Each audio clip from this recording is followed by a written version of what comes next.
Baltarusijos prezidentas Aleksandras Lukašenka Baltarusijos žmonių ir savo vardu pasveikino Lietuvos žmonės valstybės atkūrimo dienos proga. Šimtmečius mus siejo geranoriški santykiai, pagristi istoriniais ryšiais, bendromis dvasinėmis vertybėmis ir abipusių kultūrinių turtėjimų.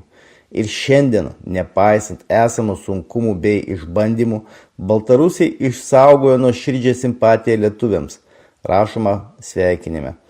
Esu įsitikinęs, kad sudėtingomis tarptautinėmis sąlygomis nei trumparegiai politikai, nei jų patarėjai iš užsienio, kurių rekomendacijos dėl Baltarusijos niekada nesutapo su tikraisiais Lietuvos žmonių interesais, nesugebės primesti Lietuvos gyventojams savo požiūrio į mūsų kaiminystę, pabrėžė Aleksandras Lukašenka.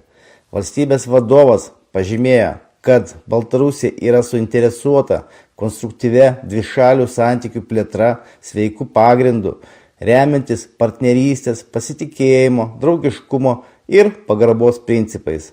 Baltarusijos prezidentas visiems lietuviams palinkėjo gerovės ir santarvės.